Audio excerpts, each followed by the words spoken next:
بسم اللہ الرحمن الرحیم۔ السلام علیکم۔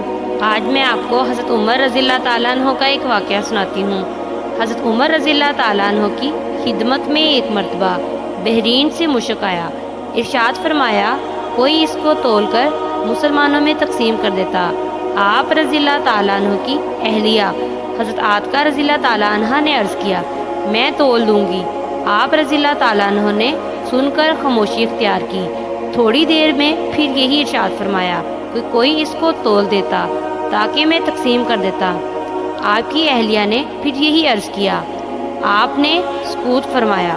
تیسری دفعہ میں ارشاد فرمایا مجھے یہ پسند نہیں کہ تو اس کو اپنے ہاتھ سے ترازو کے پلڑے میں رکھے اور پھر ان ہاتھوں کو اپنے بدن پر پھیر لے اور اتنی مقدار کی زیادتی مجھے حاصل ہو۔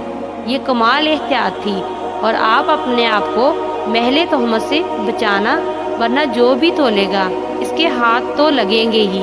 اس لیے اس کے جواز میں کوئی تردد نہ تھا، لیکن پھر بھی حضرت عمر رضی اللہ تعالیٰ عنہ نے اپنی بیوی کے لیے اس کو گوارا نہ فرمایا۔ حضرت عمر بن عبدالعزیز رضی اللہ تعالیٰ عنہ، جن کو عمر ثانی بھی کہا جاتا ہے، ان کے زمانے میں ایک مرتبہ مشک تولا جا رہا تھا تو انہوں نے اپنی ناک بند فرما لی اور ارشاد فرمایا کہ مشک کا نفع تو خوشبو ہی سونگھنا ہے۔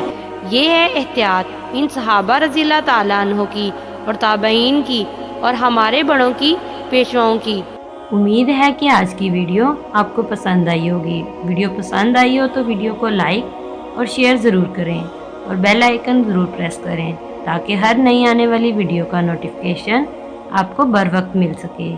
اس طرح کی اسلامی ویڈیوز دیکھنے کے لیے ہمارے چینل کو ضرور سبسکرائب کر لیں۔ جزاک اللہ۔